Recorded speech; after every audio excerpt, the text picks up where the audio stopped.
사순절을 지내면서 우리의 믿음의 자리를 좀 한번 점검해 보는 시간들을 갖고 있습니다. 첫째 주에는 하나님의 자녀된 우리들이 어떻게 살아가야 하는지, 가장 중요한 것은 언제나 하나님과 동행하며 살아가는 것. 또 지난주에는 우리가 하나님과 동행하는 믿음의 자리가 좀 더 성숙되어지는 믿음이 되어져서 다니엘처럼 어렵고 힘들지만 하나님 앞에 기도하고 하나님을 찬양하고 또 믿음으로 승리하는 삶을 살아가기 위해서 더욱더 힘써 나가는 우리 부함의 성도들이 되기를 소망하며 말씀을 나누었습니다. 특별히 다니엘이 믿음의 성숙을 이루어가는 과정 가운데 꾸준한 기도가 있었고 말씀으로 늘 무장받는 영성의 훈련들이 어떤 환경 속에 있든지 꾸준하게 계속되어져 왔기 때문에 다니엘의 믿음의 성숙함을 우리가 보게 되어졌다라고 하는 것을 기억하면서, 그래서 오늘 이 시간에는 그 다니엘의 믿음의 성숙을 위하여 필요했던 그 꾸준한 기도의 모습, 그래서 오늘도 우리가 기도하는 믿음의 사람들이, 부르짖는 사람들이 하나님이 어떻게 복을 주시는지 라고 하는 것을 오늘 예레미야를 통해서 함께 살펴보면서 은혜를 나누고자 합니다. 우리가 신앙생활하면서 성도들이 좋아하는 성경 구절들이 많이 있겠는데 그 가운데 하나가 바로 마태복음 7장 8절도 해당이 된다라고 생각이 되어집니다. 마태복음 7장 8절의 말씀이 뭐냐면, 구하는 이마다 받을 것이요 찾는 이는 찾아낼 것이요 두드리는 이에게 열릴 것이니라. 어찌 보면 우리가 신앙생활하면서 이 말씀은 너무나도 우리 한 사람 한 사람 모두에게 너무 힘이 되어지는 말씀일 뿐만 아니라 특별히 어떤 어려움과 문제를 가지고 있는 성도들이라고 한다면 더욱더 믿고 의지하며 붙들고 싶은 말씀이 바로 이 마태복음 7장 8절의 말씀이라고 생각이 되어집니다. 그런데 예수님은 이 말씀에 더해서 이렇게 이야기합니다. 11절로 넘어가면서 보면, 너희가 악한 자라도 좋은 것으로 자식에게 줄 줄 알거든 하물며 하늘에 계신 너희 아버지께서 구하는 자에게 좋은 것으로 주시지 않겠느냐라고 그렇게 질문하고 있습니다. 구하고 찾고 두드릴 때에 언제나 아버지가 되시는 우리 하나님은 좋은 것으로 우리에게 채워주시는 하나님이시다. 이러한 분명한 약속의 말씀을 우리가 붙들고 아무리 힘들고 어려운 이 세상 여러 가지 힘들고 어려운 문제들을 경험하며 우리의 삶 가운데 문제가 있다 할지라도 낭망하지 말고 하나님 앞에 구하고 찾고 두드리기를 더욱더 힘쓸 수 있는 저와 여러분들이 될 수 있게 되기를 주님의 이름으로 간절히 부탁을 드립니다. 그런데 여기서 한 가지 발견해야 되는데, 예수님께서 말씀하신 좋은 것의 기준이라고 하는 것은 내가 기준이 아니라고 하는 것입니다. 내가 좋게 여기는 것, 그것을 주시겠다라고 하는 것이 아니라 그 기준은 바로 하나님이시고 하나님이 생각하실 때에 좋은 것을 채워주시는 하나님의 역사가 있다라고 하는 것을 우리가 놓쳐서는 아니 될 줄로 믿습니다. 사실 우리는 살아가면서 수많은 문제와 부딪히며 살아가고 있습니다. 그래서 구하고 찾고 두드릴 것들이 수없이 때로는 매일 매 순간마다 우리의 삶 가운데 다가올 때가 얼마나 많은지 알 수가 없습니다. 그런데 우리는 하나님이 그 모든 것을 이미 알고 계시는 하나님이시다라고 하는 사실을 우리가 기억해야 합니다. 아브라함이 귀한 아들 이삭을 번제로 바칠 때에 이미 순양을 준비해 놓으셨던 여호와 이레의 하나님께서 벌써 우리에게 필요한 것, 좋은 것 이미 준비해 놓으시고 우리가 부르짖고 기도할 때마다 하나님 응답으로 역사하시는 하나님.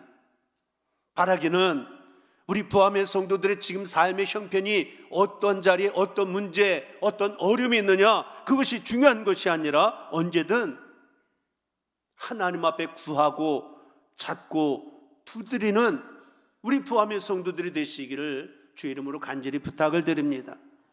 선하신 하나님께서 좋은 것으로 응답해 주실 것을 조금 더 의심하지 말고 믿음을 가지고 인내하며 기다리시기 바랍니다. 그리하면 하나님께서 반드시 좋은 것으로 채워주시는 놀라운 은혜의 역사가 함께하여 주실 줄로 믿습니다. 미국의 스미스 소니언이라고 하는 박물관에 세계에서 가장 큰 다이아몬드가 소장이 되어져 있다라고 그렇게 이야기를 하고 있습니다.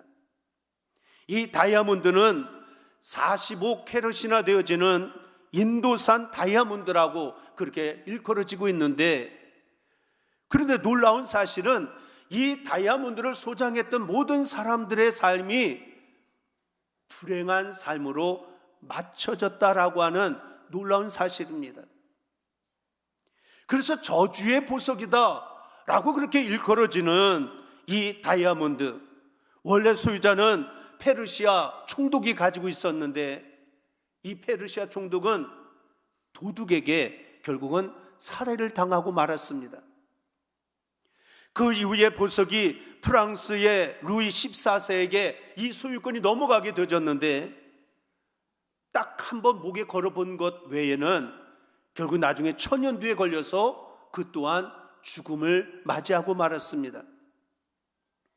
이후에 루이 16세 부부가 그것을 소유했지만 두 사람은 머지않아 단두대에서 두 사람이 다 처형을 당하고 말았다라고 이야기합니다. 결국 이 보석은 영국의 부자였던 헨리 필립 호프라고 하는 사람이 거금을 들여서 이것을 소유했지만, 그 소유하고 난 다음에 이 호프의 집안이 역시 몰락하게 되어지는 그러한 일들이 있게 되어졌다라고 그렇게 이야기를 하고 있습니다. 그래서 이 이야기를 통해서 주는 교훈이 뭐냐? 세상에서 가장 귀한 것, 가장 소중한 것, 그것을 소유한 것이 다 좋은 것은 결코 아니다라고 하는 것입니다. 신앙의 교훈도 마찬가지입니다. 정말 믿고 의지하고 부를수록 우리를 행복하게 하고 우리를 기쁘게 하고 우리에게 감사할 일들이 넘치게 하는 그러한 신이 있는가 하면, 믿고 가까이 하고 의지할수록 더욱더 인생을 불행하게 만드는 그러한 신들이 있습니다. 그런데 우리가 믿고 있는 하나님은 어떤 하나님이시냐? 오늘 예레미야에서 3절에서 이렇게 이야기합니다. 너는 내게 부르짖으라.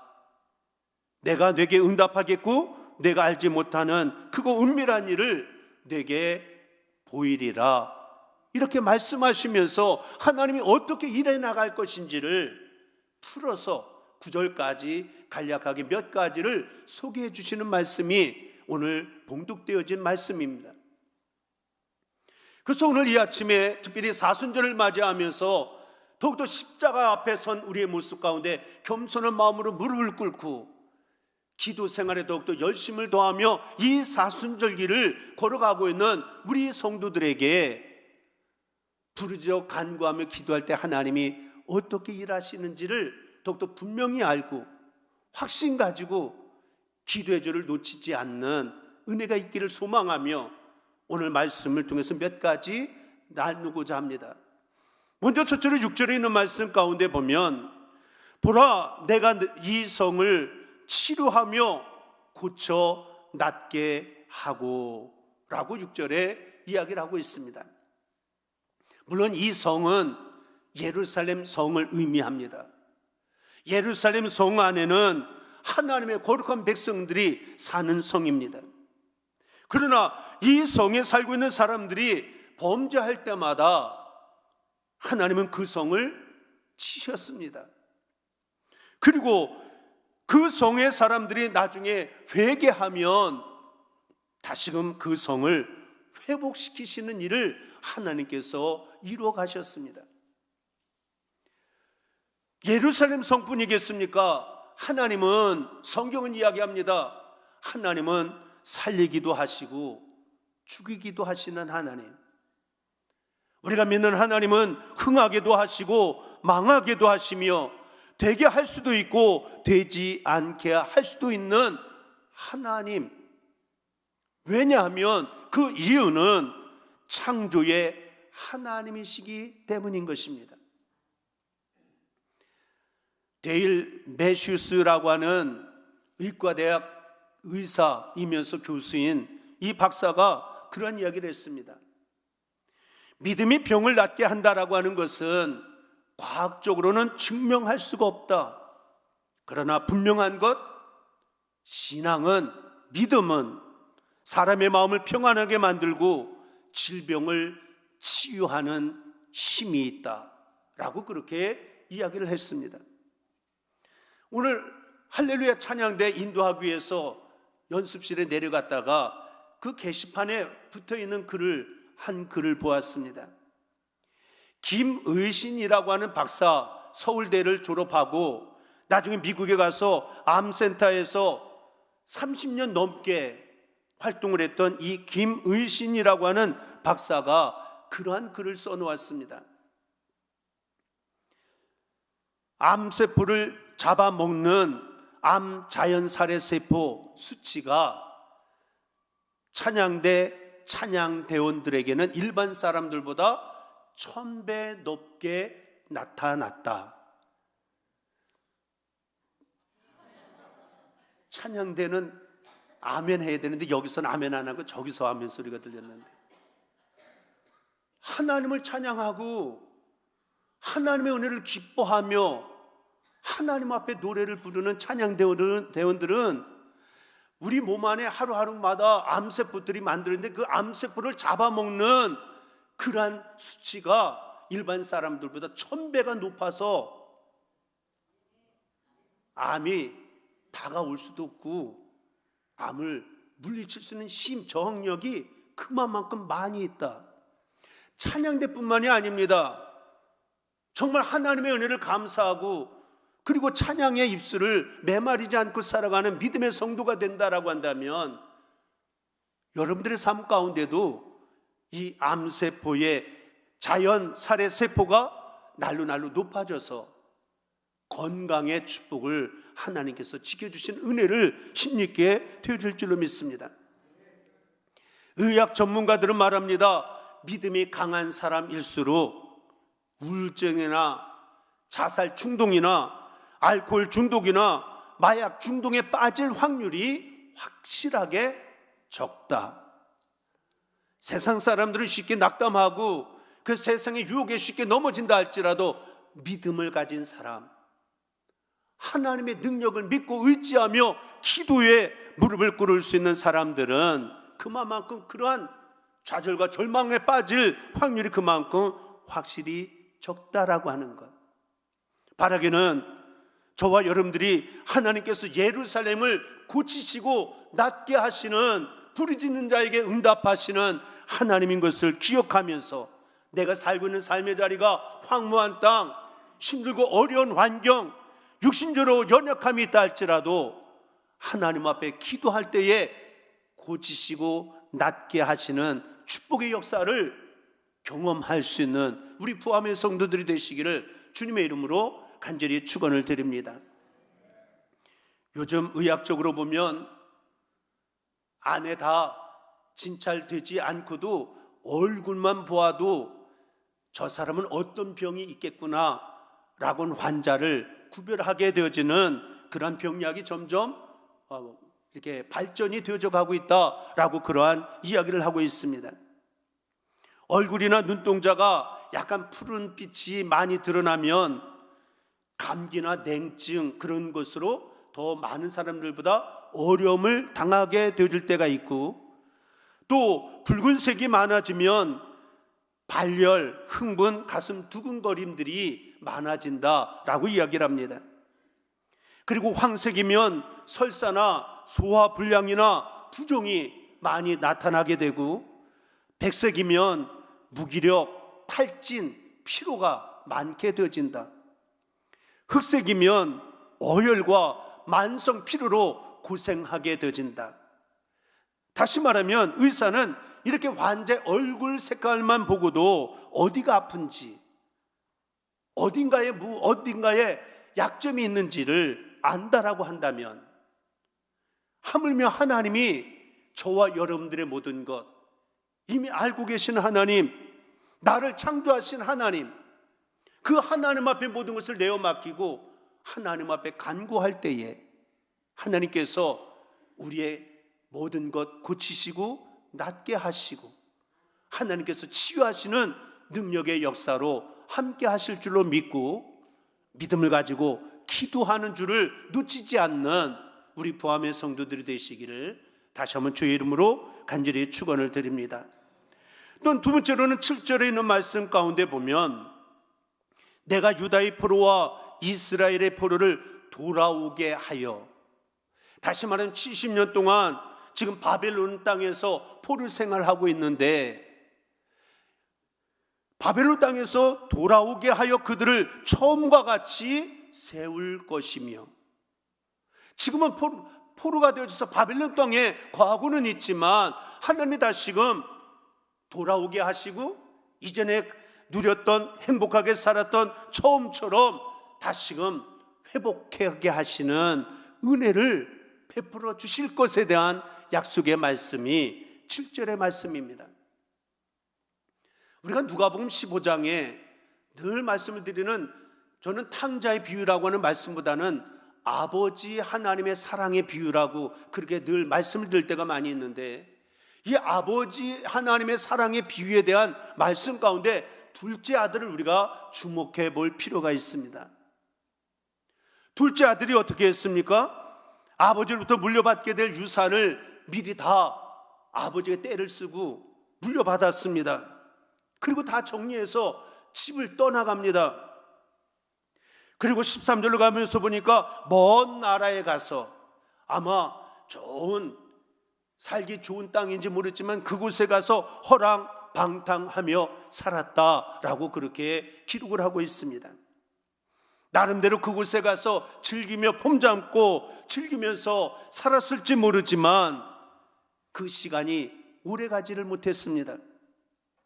왜냐하면 가지고 나온 돈이 다 떨어졌습니다. 돼지도 없어서 먹는 돼지 쥐염 열매마저도, 그것마저도 구할 길이 그렇게 쉽지 않은 그런 상황 가운데서 때로는 길거리에서 잠을 자야만 할 만큼 상거지 중에 상거지가 되어지는 그런 아들이 되어지고 말았습니다. 그런데 우리가 중요한 것은, 그 말씀을 읽어가면서 깨닫는 것은, 이 둘째 아들이 이러한 딱하고 불행한 그 환경에서 어떻게 이 위기를 극복해 내었느냐, 그것은 다른 게 아닙니다. 아버지께로 돌아왔습니다. 그런데 더 중요한 것이 있습니다. 이미 자기 몫을 가지고 다 가지고 나간 아들이지만 돌아왔더니 아버지가 그를 받아 주었다라고 하는 것입니다. 다시 말하면 우리는 이 이야기를 통해서 돌아오면 받아주시고 다시금 사랑으로 품어주시고 베풀어 주시는 하나님 아버지의 본성을 우리는 이 비유의 말씀을 통해서 깨닫게 되어집니다. 그런데 오늘 7절에 보면 하나님은 돌아오게 하시며 또 돌아온 사람들을 처음처럼 회복시켜 주시고 세워주신다라고 그렇게 말씀을 하고 있습니다. 우리도 때로는 예수 믿기 전, 물론 모태신앙도 있지만 예수 믿기 전에는 죄의 포로로 살아왔던 저와 여러분들 아닙니까? 때로는 질병과 고통의 사슬에 묶인 채 신음하며 고통 가운데 살아가는 그런 인생들이 얼마나 많은지 알 수가 없습니다. 그러나 우리를 예수님은 십자가의 은혜로 말미암아 하나님 앞으로 돌아오게 해주셨고, 우리의 결박되어졌던 사슬을 풀어주시고 자유하게 하시는 은혜를 베풀어 주셨습니다. 그러므로 예수를 나의 주로 고백하며 믿음을 갖고 살아가는 저와 여러분들은 죄로부터, 죽음으로부터, 고통으로부터, 절망으로부터, 좌절로부터 우리는 이미 자유하게 해주신 하나님의 은혜, 십자가의 은혜를 다시 한번 기억하면서 방황하는 인생이 아니고 하나님 앞에 왔더니 보잘것없는 나를 품어주시고 감싸주시고 하나님의 자녀로 인정해 주시고 천국 백성으로 삼아주시는 그 은혜를 깨닫고 날마다 감사하며 살아갈 수 있는 저와 여러분들이 될 수 있게 되기를 주님의 이름으로 간절히 축원을 드립니다. 또한 세 번째로는 구하고 찾고 두드릴 때에 하나님이 응답해 주시는데 8절에 보면 죄악을 사해 주셨다라고 그렇게 말씀을 하고 있습니다. 특별히 이스라엘 백성들이 하나님 앞에 범한 죄는 크게 두 가지로 정리할 수가 있습니다. 첫째로는 불신의 죄였습니다. 이사야서 43장에 있는 말씀 가운데 보면 너는 두려워 말라 내가 너를 구속하였고 내가 너를 지명하여 불렀나니 너는 내 것이다. 아무것도 아닌 나를 하나님이 너는 내 것이다 자녀로 우리를 성별되게 해 주셨습니다. 그런데 이스라엘 백성들은 하나님이 우리를 하나님의 소유, 하나님의 백성 삼아 주셨음에도 불구하고 그것을 부인하고 믿지 않는 불신의 죄가 있었다. 자녀가 아버지 보고 나의 아버지가 맞느냐라고 만약에 묻는다라고 한다면 그 부모의 마음이 어떠할까? 이스라엘 백성들의 모습이 그런 불신의 모습 가운데 죄를 범했다. 두 번째로는 하나님을 인정하지 아니하고 부인할 뿐만 아니라 다른 우상의 신을 섬기는 일을, 그러한 죄를 범했던 것이 이스라엘 백성들의 죄였습니다. 그들은 하나님 대신 바알신과 몰록신과 아세라신을 섬겼습니다. 그런 죄 때문에 결국 나라는 망했고 살던 땅에서 쫓겨나게 되어졌고 이방 땅에 포로로 끌려가게 되어졌고 가족들은 뿔뿔이 흩어지는 불행을 겪어야만 했습니다. 이스라엘 백성들은 하나님을 하나님으로 인정하지 아니하고 불신했고 결국은 다른 신에게 분향하고 제사하다가 결국은 나라가 망하는 진노를 겪어야만 했습니다. 그런데 본문은 너희가 내게 범한 모든 죄악을 사해 주겠다. 어떤 죄를 할지라도, 다시 말하면 죄악을 사한다라고 하는 것은 용서하신다라고 하는 약속의 말씀입니다. 그런데 중요한 것이 있다라고 하는 용서함 받은 후에 우리의 삶이 문제입니다. 우리는 주님 앞에 믿음을 가지고 죄를 회개하면 용서해 주시는 하나님. 그런데 용서함 받은 후의 삶이 우리가 어떠해야 되느냐? 첫째로는 다시는 죄를 범하지 않고 살아가려고 우리가 날마다 더욱더 힘쓰고 애쓰는 노력함이 있어야 합니다. 어떤 죄도 또 죄를 먹물 같은 죄도 용서해 주신 하나님이니까 아무렇게 살다가 하나님 용서해 주세요 하면 용서해 주시지 않는가? 그런 마음을 가지고 살아가는 삶이 되어져서는 결코 아니 된다라고 하는 거예요. 왜냐하면 요한복음 8장에 있는 말씀 가운데 보면 한 가늠한 여인이 현장에서 붙잡혔습니다. 그리고 많은 사람들이 돌들을 들고 예수님 앞에 질문을 합니다. 그때 주님이 죄 없는 자가 돌로 치라고 하니까 다 자신의 죄를 깨닫고 다 흩어지고 말았을 때에 예수님이 이 여인에게 마지막으로 들려준 말씀 한마디가 있습니다. 나도 너를 정죄하지 아니하노니 가서 다시는 죄를 범치 말라. 다시 말하면 용서받은 죄인인데 어떤 죄도 또 용서해 주시니까 그냥 마음대로 살아서 되는 게 아니라 다시는 그 죄를 반복적으로 그 죄를 짓지 않고 살아갈 수 있도록, 물론 인간이 연약해서 또 죄에 넘어질 때가 많이 있습니다.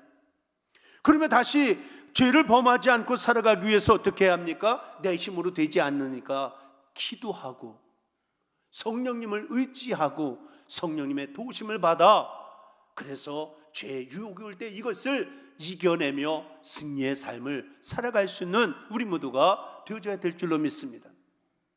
또 다시는 죄를 범치 않기 위해서 용서받은 우리가 힘써야 할 뿐만 아니라 나를 용서해 주신 십자가의 은혜를 깨닫는다라고 한다면, 내 대신 생명을 내어주신 주님인 것을 내가 믿는다라고 한다면, 우리가 용서받은 자로서 어떤 삶을 살아야 하느냐? 주님을 더 뜨겁게 사랑하고 더욱더 주님을 뜨겁게 더욱더 열심으로 섬기고 주님의 몸된 제단에서 믿을 만한 쓰임받는, 없어서는 아니 되어지는 그런 사명자로 열심히 충성하며 헌신의 삶을 살아가기를 힘쓰는 우리 모두가 되어져야 될 줄로 믿습니다. 그래서 죄 사함 받는 것 여기서만 그치지 말고 그 이후의 삶이 다시는 죄를 범치 않기 위해서 기도하고 성령을 의지하고 더욱더 주님 사랑합니다, 정말 주님을 사랑한다라고 진정으로 마음 중심으로 고백하며 살아가기를 힘쓰는 저와 여러분들이 될 수 있게 되기를 주님의 이름으로 간절히 축원을 드립니다. 마지막 한 가지는 9절에 보면 평강을 주시는 하나님을 이야기하고 있습니다. 받은 복과 평강 때문에 오히려 이방 사람들이 놀라고 두렵게 되어질 것이다 라고까지 그렇게 선언을 하고 있습니다. 시편 29편 11절에 이렇게 이야기합니다. 여호와께서 자기 백성에게 평강의 복을 주시리로다. 우리가 여기서 기억해야 될 것, 평강의 출처가 어디냐라고 하는 것입니다. 내가 힘쓰고 내가 애쓰면, 내가 노력하면 우리의 삶이 평강이 오고 평화를 이루며 살아갈 수 있느냐? 아닙니다. 평강의 주체는, 평강의 출처는 바로 하나님이시다 라고 하는 것을 성경은 우리에게 말씀을 하고 있습니다. 본래 이스라엘은 평화를 하나님에게서 찾았던 사람들이었습니다. 그런데 오늘날의 이스라엘 사람들은 하나님에게서 이제는 평화를 찾으려고 하지 아니하고 막강한 군사력을 세워가면서 유엔이나 미국을 의지하고 어떤 협상을 통해서 평화를 세워가려고 힘쓰고 애썼지만, 요즘 팔레스타인과 계속되어지는 전쟁 가운데 수많은 사람들이 불안과 두려움과 공포 가운데 살아가고 있는, 그래서 아무도 장담할 수 없는 그러한 현장이 되어지고 말았다라고 하는 것을 오늘의 역사는 이야기를 하고 있습니다.